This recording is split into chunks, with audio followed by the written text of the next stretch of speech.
this is where he finally said, you know what would be great if we had tons of tiny monsters, and you could collect all of the monsters, and you could learn about the monsters, and you could study the monsters.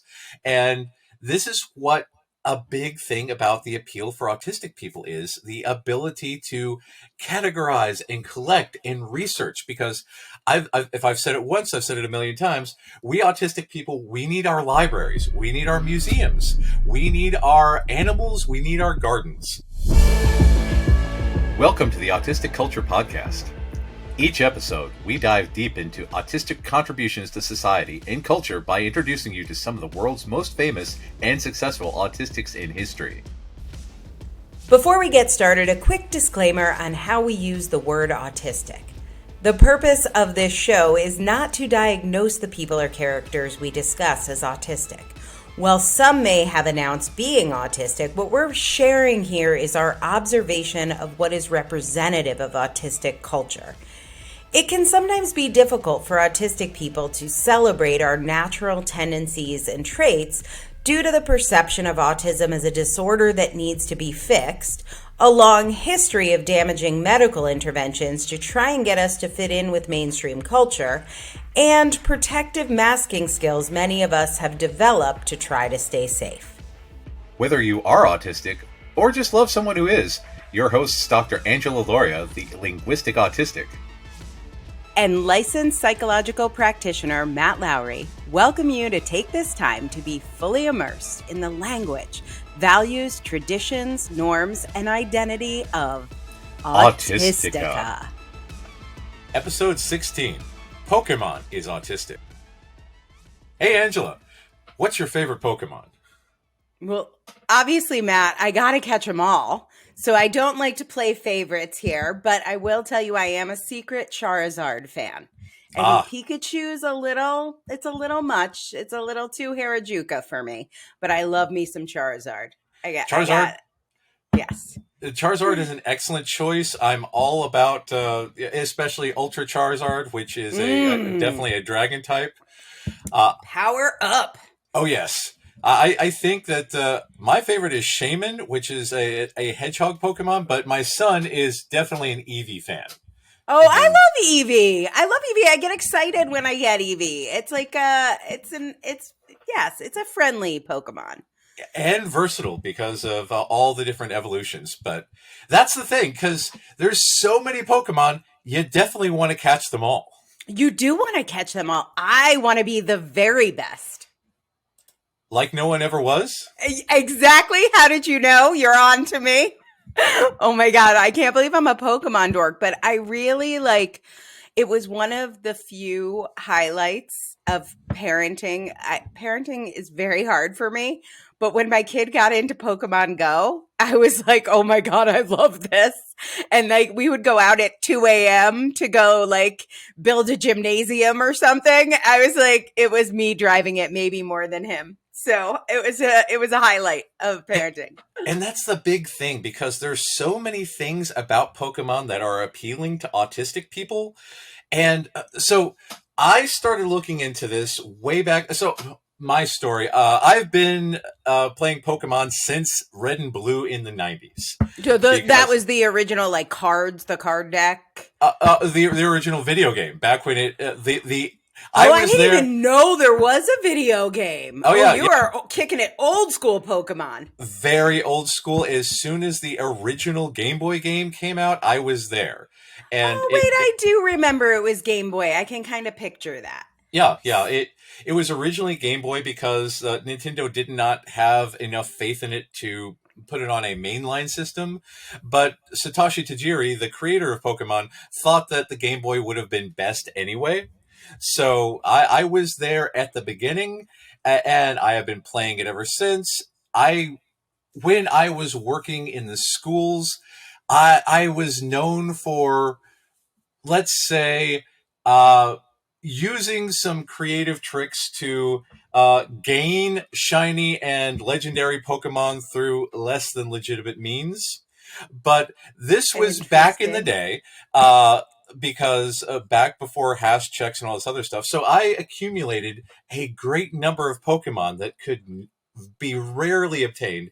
And then I gave them to my autistic kids as rewards for doing Oh, really great things. I love that. So wait, at the beginning, what? Because it's a very complex ecosystem. I don't know how much we'll get into Oh, it yeah. today, but there are a lot of characters and levels of characters, and but was it more simplified at the Game Boy level? Like, how similar is it? How much has it evolved? Oh, quite a bit actually, because the original, you still had stats, EVs, IVs, but they weren't explicit. They were built into the code. Ah, EVs, experience values, IVs. Oh man, I'm blanking on it. But anyway, it changed how Pokemon performed, how they grew, how they evolved, and how with the second generation, how they bred with other Pokemon to create new Pokemon. got So it. in all of this, it was very, very hard to say obtain a shiny Mew because such things, because shiny values, there's a certain randomness to catching a shiny Pokemon with a different color scheme and all this other stuff. Again, the way of our people, we need to collect all the shinies Collect because, them all, and yes, especially the shiny ones. exactly. And so I created a whole bunch before there were such things as hash checks, and before Nintendo became savvy to these sort of things and put in things to prevent this from Mm, happening. hmm. But again, when kids were having a bad day or when kids were doing really well, I would bring my Nintendo, back in the day, Game Boy Advance to school, and I would give them a Pokemon. And this Hmm. became a really big motivator because it helped me bond with people. We played together, we battled together, and after I left the school and got a new job, I went to this training led by a neurotypical person about autism.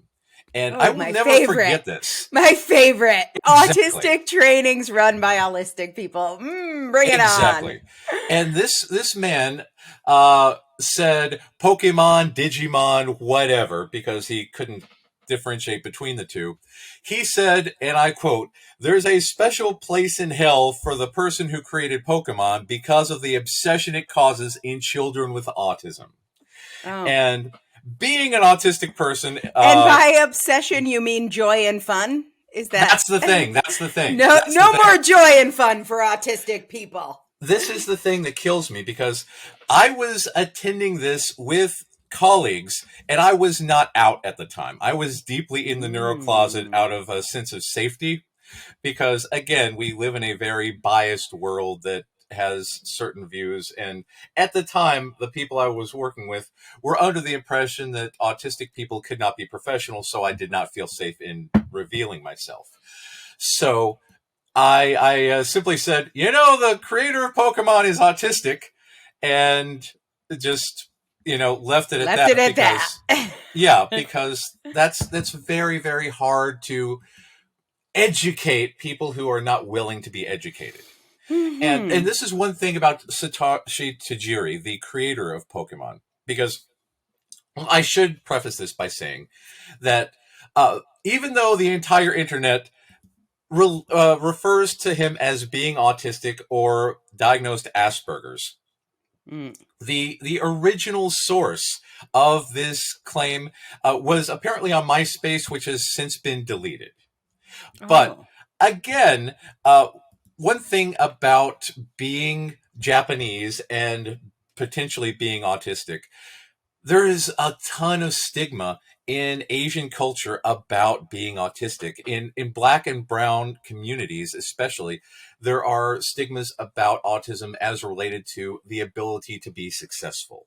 Mm. And in the Japanese community, that is a big, big detriment to future success. And again, I understand this because I wasn't out myself.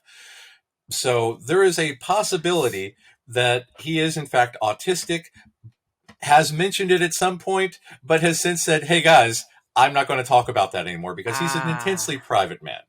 But Right. we have a lot of information about him, and we can talk about this man who created such an autistic phenomenon. Yeah, and I was going to say whether he is or isn't or wants to be outed or doesn't, it's very clear Pokemon and even that holistic person recognized it when they said there's a special place in hell because it creates an obsession. Pokemon is a central part of autistic culture. It just Oh yes. encapsulates everything. And I remember the first time I heard that Gotta Catch 'em All, Oh yeah. I I actually remember my mom had a Hummels collection. Do you know what Hummels are? Yes, yes, tiny little child figurines. They're tiny little child figure. I don't know why, but my mom had this case, and I want to say it was, I don't know, let's just say 30 spaces. But there are not 30 Hummels. And I remember at like 2 or 3 years old, there were like two spaces left. And I was like, how do we get all the Hummels when there's only two spaces? I could still picture that like case that she had on the wall. And I was very worried because you can't just have some of the Hummels. You You have got to to catch have them all. all of the Hummels. And when I heard Gotta Catch 'em All, I was like, you do have to catch them all. Yeah, I understand this. And that is why I was up at 2 a.m. dragging my 8-year-old because I thought I could catch one more Pokemon, a rare. There was a rare. We have to leave the house. exactly, exactly. And that speaks to us as being completists. That speaks to us as doing the research.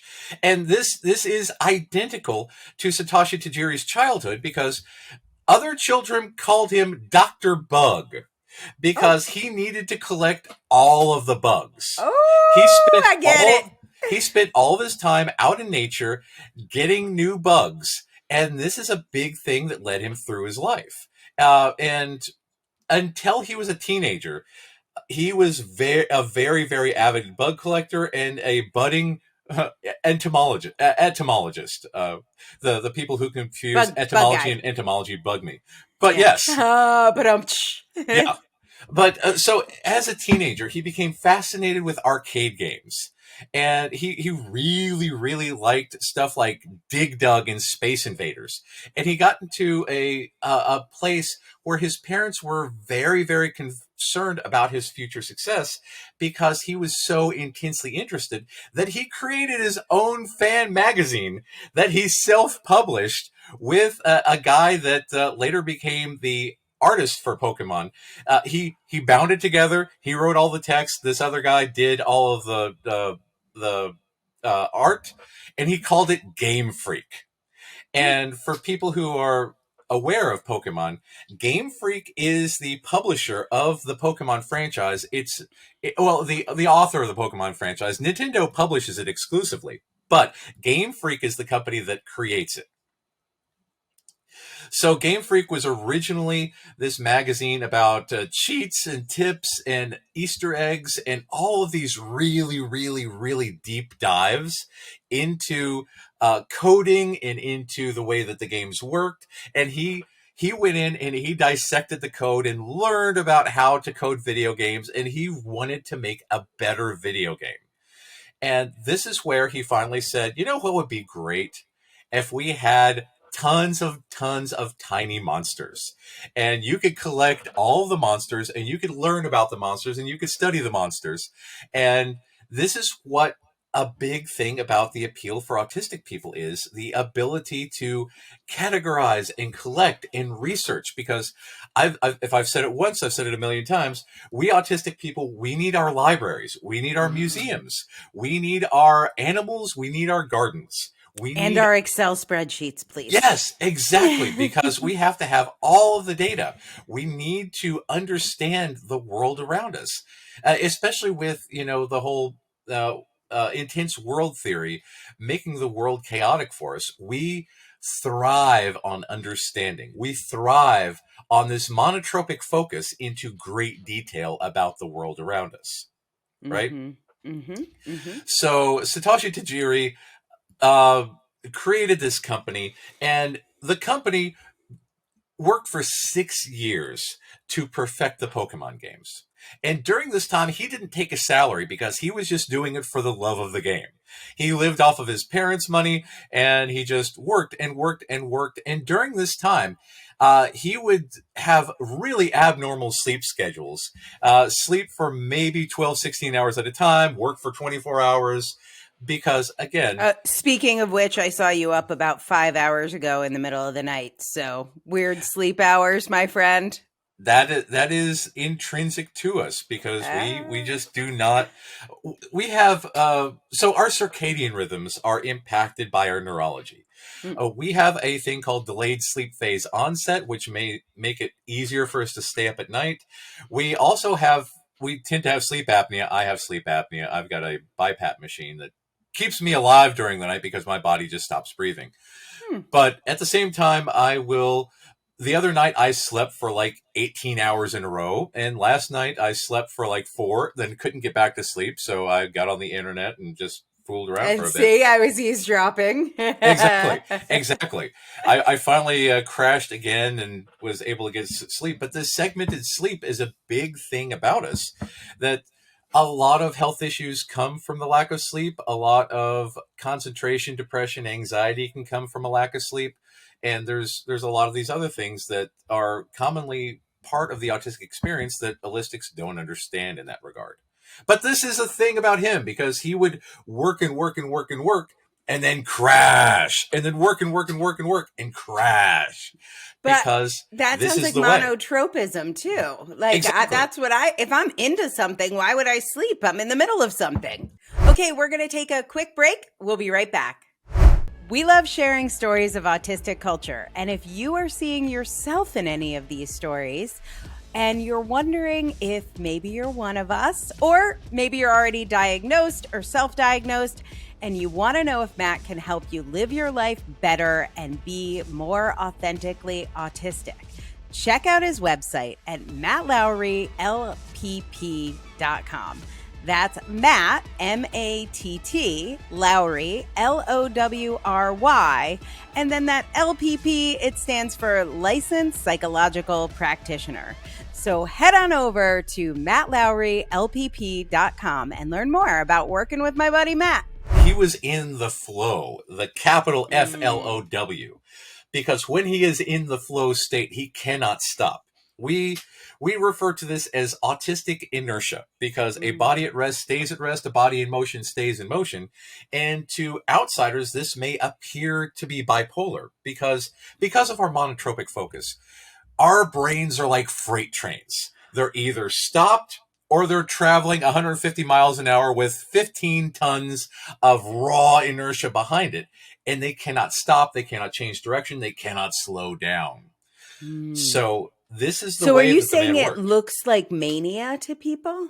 It does. It does. Especially when we get I into did not know that. especially when we get into the autistic euphoria, because we get so happy and so excited about these things.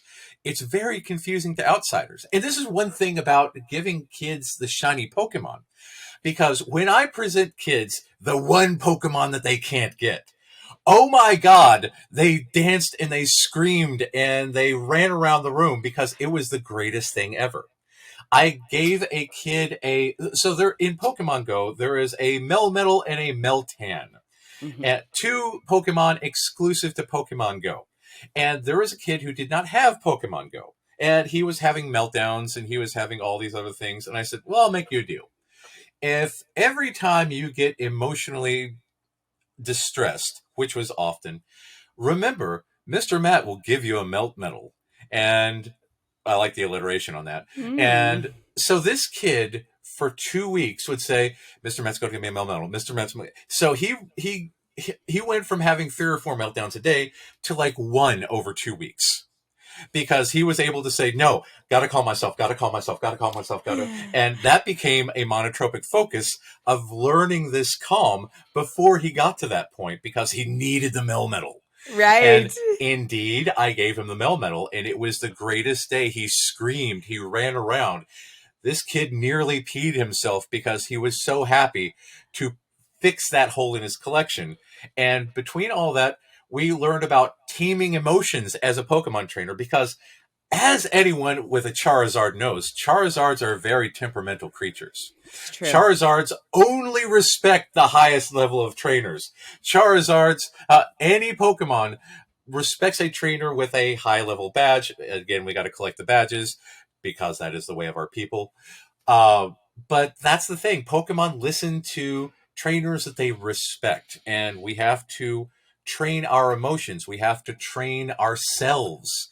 And in doing so, I became a Pokemon trainer for my many Pokemon kids in Hmm. teaching them how Hmm. to manage these things, and they learn new moves.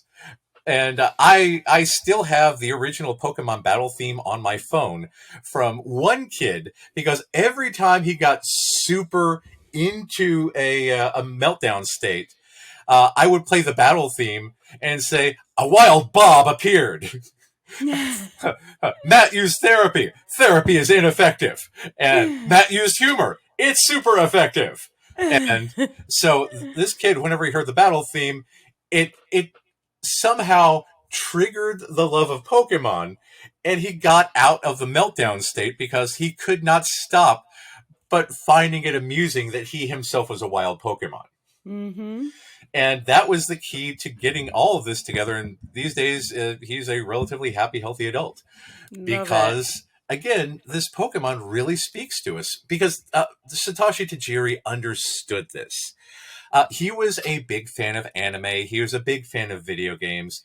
He cited the legendary Shigeru Miyamoto as a major influence. Shigeru Miyamoto is perhaps the Leonardo da Vinci of video games. He created Mario. He created Zelda. Uh, the first level of Super Mario Brothers 1-1 to this day is a master class in game design because the way he designed it, he wanted people to learn it without an instruction book because Mario, you can move left but the screen won't move. You can move right and the screen will move, but if you go left, you can't go back. So it teaches the player that you have to go forward. And then you have all these blocks and you can jump and you might accidentally hit a block, and question mark blocks, you realize that some neat stuff is in there. And then you hit this little Goomba and you say, "Is this my friend?" You run into him, you die. And you say, "Oh, perhaps he's not my friend." So you learn to jump over the Goomba. You accidentally hit a block and another mushroom comes out and you can't escape it. And then you get big and you say, "Oh, some mushrooms bad, some mushrooms good." And you learn about all this stuff by doing through experience. And Satoshi Tajiri said that, again, this is so legendary. This man is such a design legend that he sought him out, and Shigeru Miyamoto took Satoshi Tajiri under his wing and taught him about level design and taught him about how to make good video games, to the point where in the Pokemon anime in Japan, the protagonist is named Satoshi and his rival is named Shigeru. Oh, I didn't know that. Yeah. It's Gary Oak is Shigeru in English, and Ash Ketchum is Satoshi. So this is the reason why you have the protagonist and the antagonist, because they have a rival sort of relationship that pushes each other to get better, just like Satoshi Tajiri and Shigeru Miyamoto. And so Satoshi Tajiri drew a lot of influence for Pokemon from the real world. For instance, his favorite Pokemon, Poliwag, is based on a translucent tadpole, where you can see their little spiral intestines in their belly. And a lot of Pokemon are based on real world bugs, on real world animals. Sandshrew and Sandslash are pangolins. Caterpie is a real world caterpillar. Of course, there's dragons, because who wouldn't want a dragon, right? For those Love on me a YouTube, dragon. Again, real world yeah, dragons. I love So, dragons. Yeah, and so this is the thing. He would work for 24 hours and sleep for 12, and he finally created this wonderful, wonderful game that he called Pocket Monsters because he could take monsters in his pocket. yay. So when they went to release this in the US, there was already a franchise called Monster in My Pocket of teeny tiny little figurines of monsters that people could carry around in their pockets. So they shortened it into the portmanteau Pokemon. I did not know that's what it came from. Yeah, I thought it was okay. All yeah. right. And this is why Pokemon has become a worldwide phenomenon, because of the simplicity, because of the drive, because of this extra work by this man. And he himself worked on condensing all of the code to make sure that all 150 Pokemon fit on a single cartridge, because he wanted to have he wanted to randomize it and have certain Pokemon here, certain Pokemon there. He eventually made it so that there was, in Japan, green and red, because there's a thing about blue and green in Japan. But anyway, uh, Japan had green and red. The U.S. and the rest of the world had blue and red, and some Pokemon were on one cartridge, some Pokemon were on another. And he wanted people to seek out all of these secrets and find where these Pokemon were, find that some Pokemon were here, some Pokemon were there, and use the link cable to trade them, just like he wanted to trade bugs with people, because that way Mm. he could fix his collection.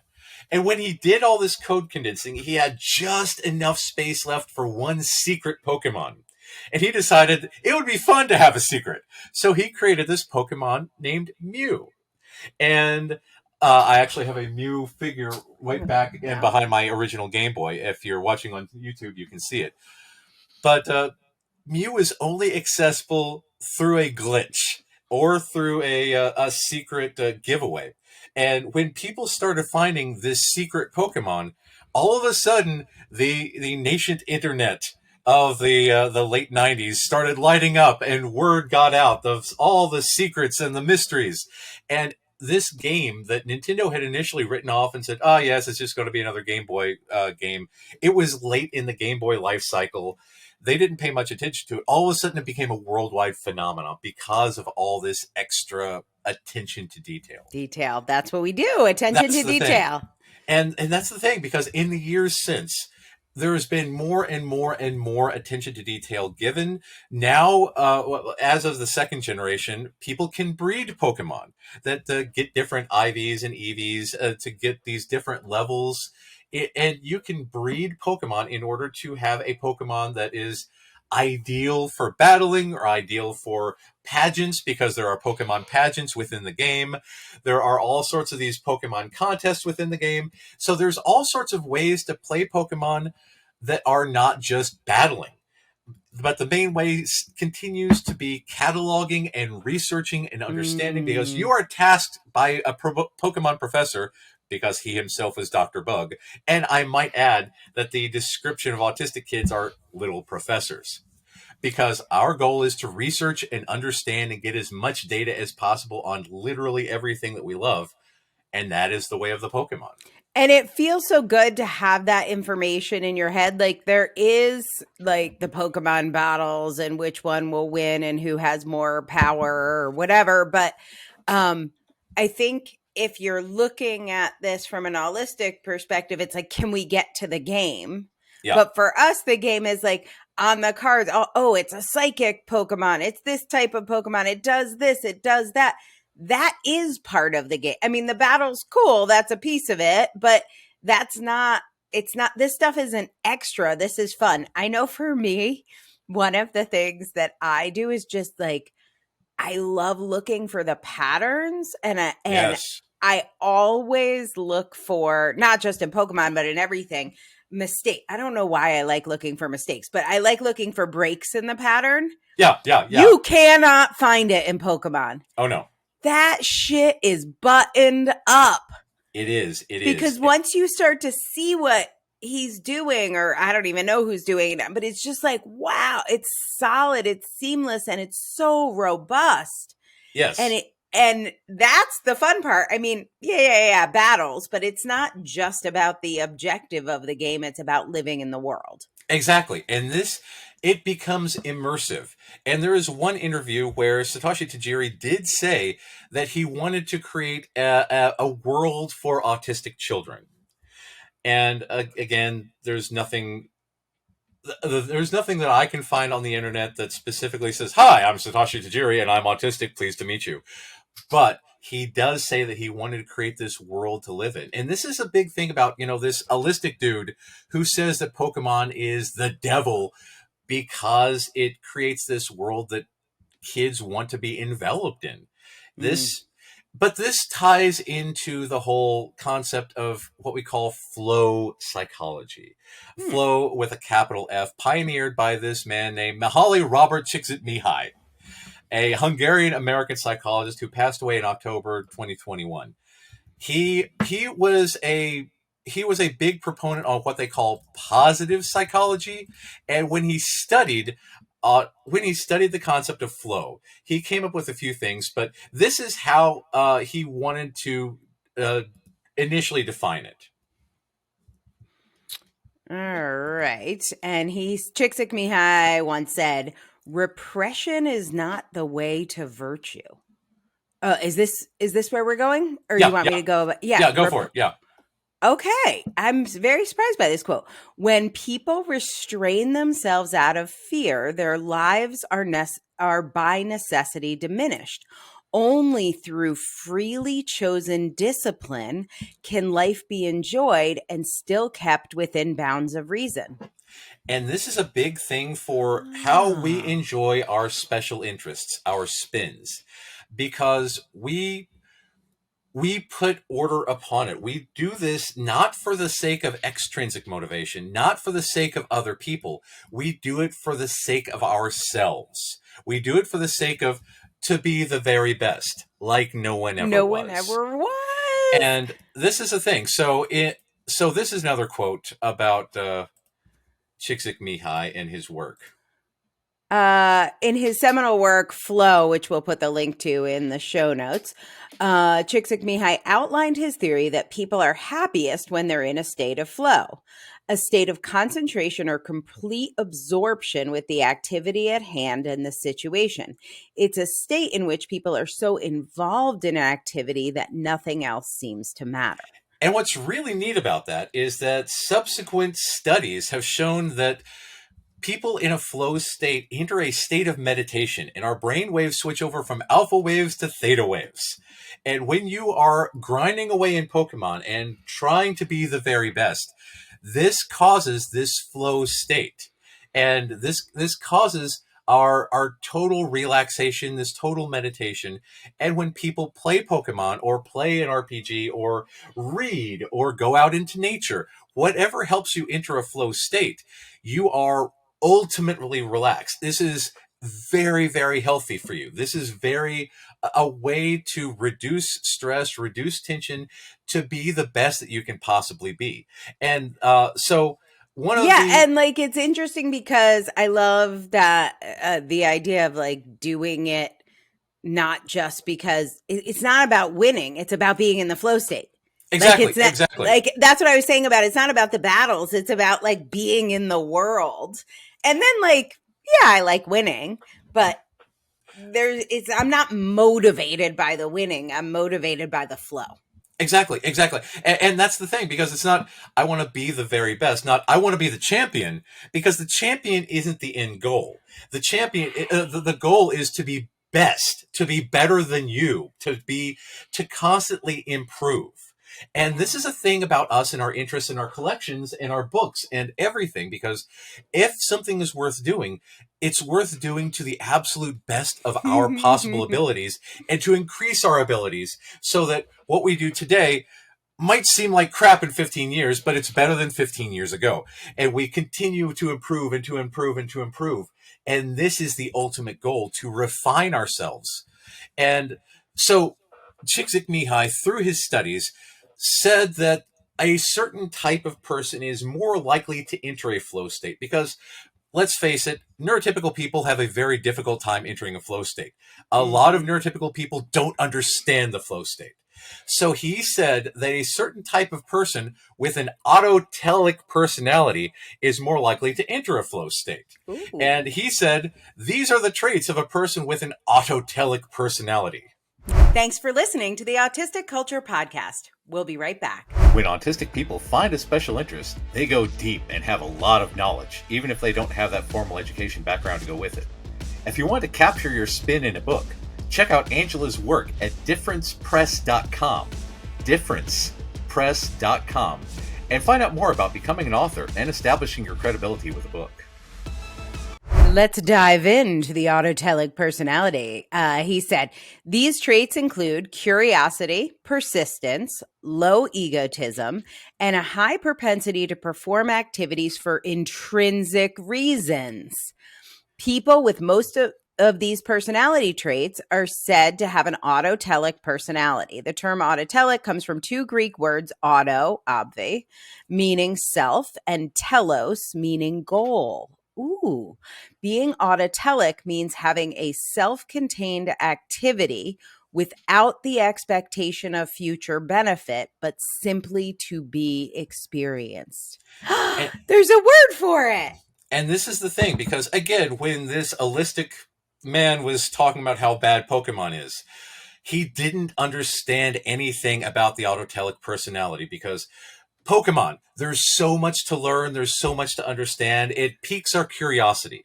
There's so much out there and so much to do. We have persistence in order to achieve everything, in order to understand. In one of the recent Pokemon games, I have not yet started Scarlet and Violet because I'm very, very busy these days. I own them, but I have not yet played them. But in Sun and Moon, no, not Sun and Moon. Oh, what is the most recent one? But anyway, in one of the most recent Pokemon games, there is this way to evolve a Pokemon that you have to be in a certain part of the world and circle around a rock 3 times while having this Pokemon in your party, and then the Pokemon spontaneously evolves.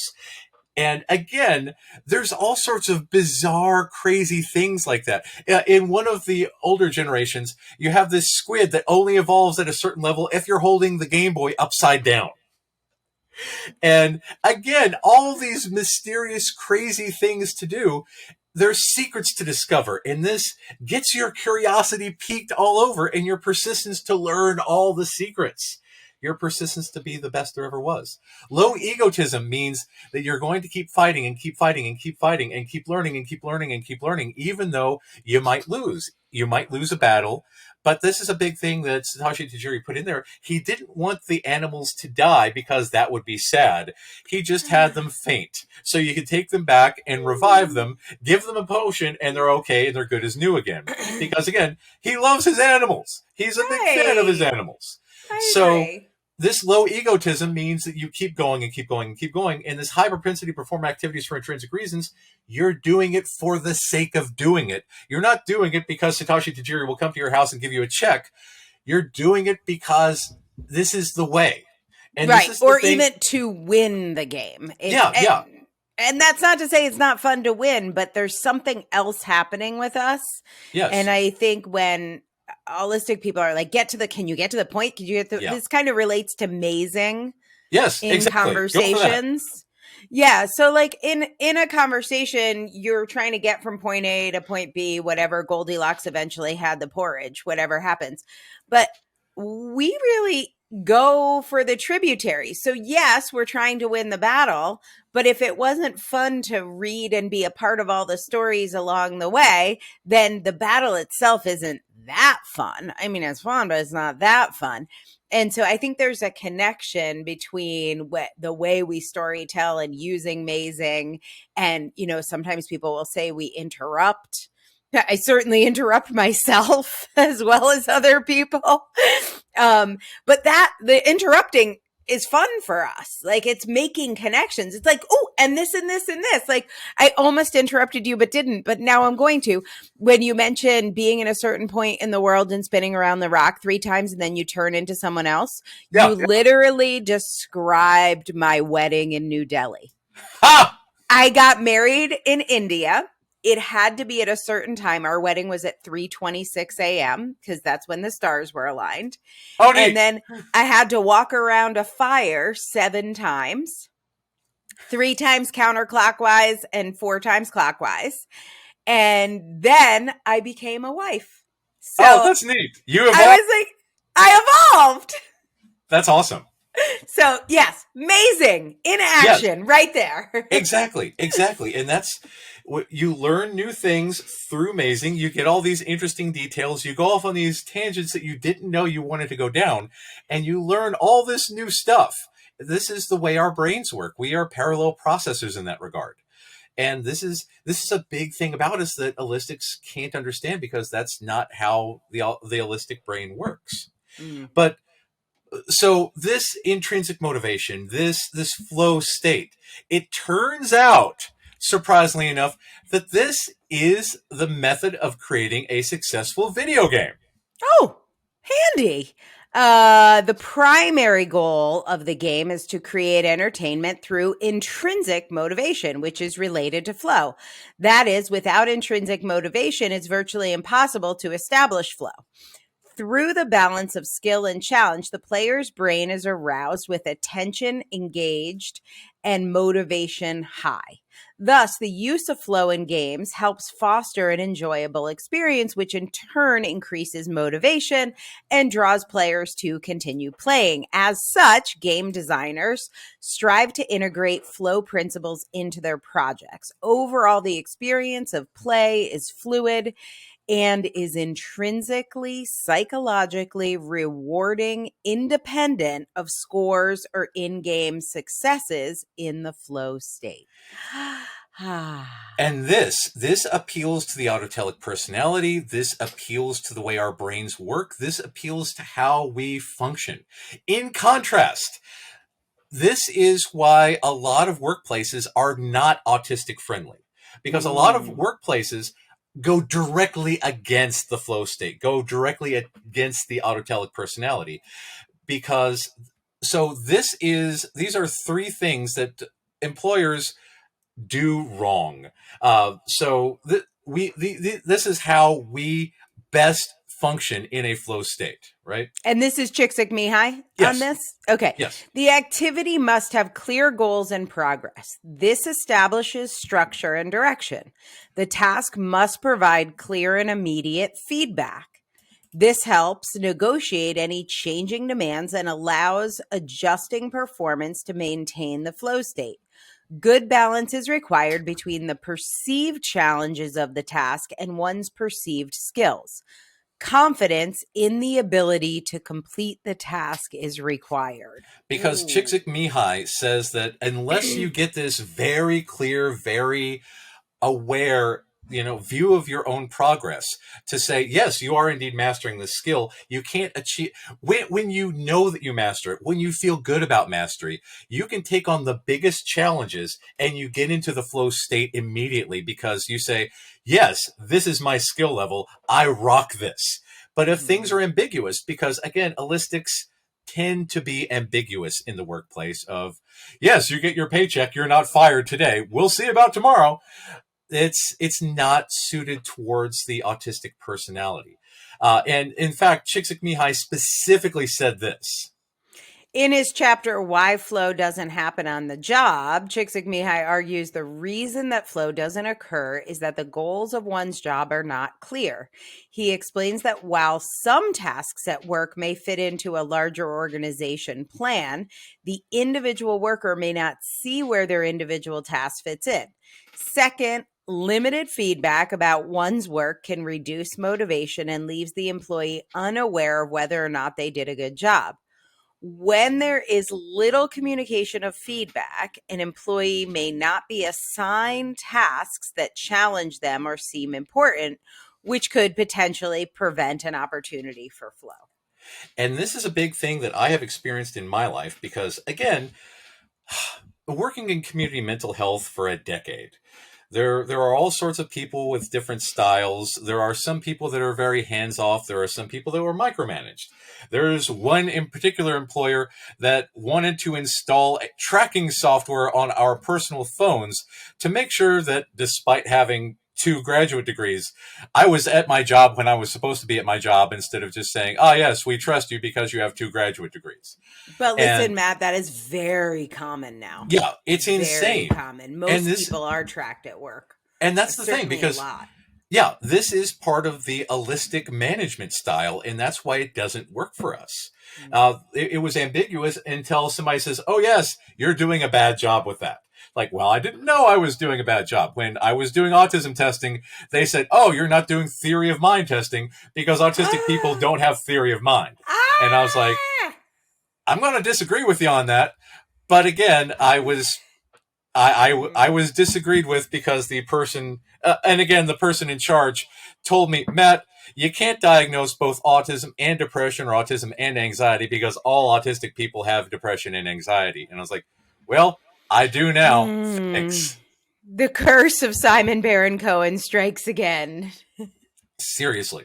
But Oh that's the man. thing. When we're looking for accommodations in the workplace, it requires a different way of thinking, a different way of understanding us because and this is a thing for all employees because it is possible for neurotypical people to enter a flow state.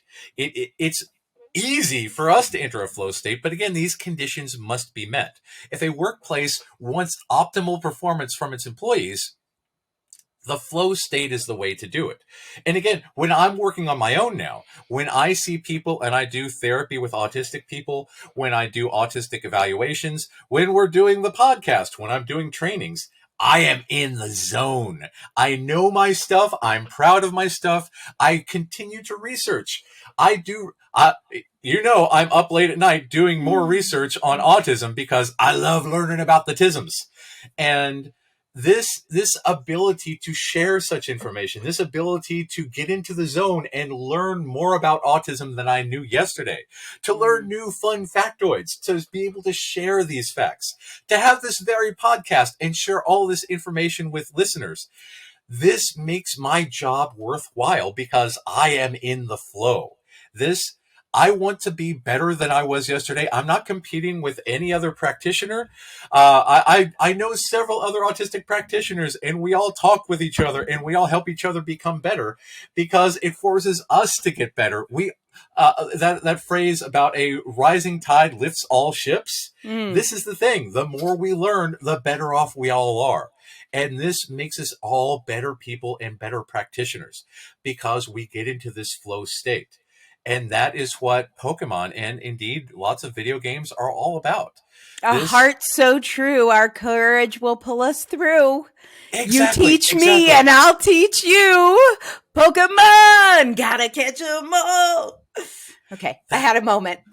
That's it. Yeah, that's it. That's the way. And yeah, Wait, like this I is have literally cried listening to that theme song. I'm like very emo about it, but it's like it it that song makes me feel so seen. that's And the thing. it doesn't seem like it should because when you look at it, and I'm actually not that into anime, I'm not that into video games. Like those aren't my spins, but this one in particular, like there are a few that are like, oh, I can get in there. And this one, I so feel Ash. Like I feel like we're friends and like I so feel that world. And when I've listened to that song over and over again, it gets stuck in your head. It's very earwormy. And it's like, what an amazing world that would be. And when Yeah, you're playing Pokemon, you're in that world for like, you're in Ash's world. You're in that world for a little period of time where everyone can get into flow easily and everyone is intrinsically motivated and everyone wants to win, but also no one really minds losing. And yeah, people faint, but they don't really die. And it's like, that's a world I want to live in. That feels nice and cozy. exactly, exactly. And this is, if anything else, whether or not Satoshi Tajiri is autistic, Pokemon is definitely representative of the flow state and representative Mm. of our people. So Yeah, data, research, details, all it this is prime autistic culture and it's so fun to celebrate what that looks like and how it feels when it comes together. When a plan, it's so good when a plan comes together. That's how I feel about Pokemon. exactly. So that's the autistic culture. I So love it. Angela, what is your favorite thing about being autistic this week?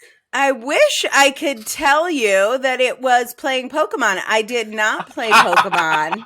I did not play Pokemon this week.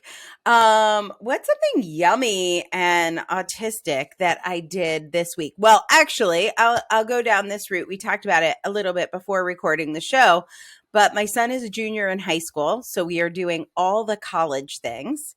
And I tend to collect more data than my child normally needs about everything. And so what I did, because this is normal, is I went to this is really fun though. All of the high schools in Washington, D.C., they have an Instagram page where they post where all the kids went to college. Ah, It's kind of fun. There'll be a picture. They'll be like, Danny is going to Michigan State. Molly is going to Carleton College. So I went to each of these Instagrams and then I cataloged where every single child committed last year from all the colleges. And then I ranked them by what percentage of kids from which school went to top 20 colleges and maybe 50 other rankings. So I did all different like types of schools, liberal arts schools, U.S. News and World Reports. And it is a very robust spreadsheet. And I had so much fun making it. I did not care. I was very intrinsically motivated. And so, or I was autotelic in this process. I had so much fun doing it. I told my husband, and he was very like, that's nice, honey. He was like very supportive. But this was the most fun thing about being autistic this week. I sent it to my child. Not only did he say thank you, which was weird, he was like, this is really cool. Thank you. He then told me he shared it with a whole bunch of his friends. And they were like, this is amazing information. He was like, Mom, I got to thank you again for that spreadsheet. And I was like, I have done the data mining that only an autistic mama can do. So, moms in the DC area, this is the way. I got some 411 for you. If you would like to compare your child's SAT scores to that of children accepted by high schools similar to yours, I have crunched the numbers. But it really was fun to have it accepted, which usually it's like, Mom. So. That is some excellent data acquisition and presentation. Well done. That's what I'm here for. So I have really loved this trip down Pokemon Lane, Matt. Thank you for taking us on this journey. My pleasure. I will see you next week. Yes, we'll be back. And by the way, we'll put some stuff in the show notes for you to check out. Make sure you can see Mew and see if you like Mew. And tell us who your favorite Pokemon is in the comments. Thanks for listening to the Autistic Culture Podcast. We hope you enjoyed today's episode. And remember, no one ever changed the world by being like everyone else. You can find out more about writing your book with me at differencepress.com. That's difference, DIFFERENCE, press, PRESS.com. Or getting a psychological evaluation or consult with me at www.mattlowrylpp.com. That's MATT, Matt Lowry, LOWRY, LPP, as in licensed psychological practitioner.com.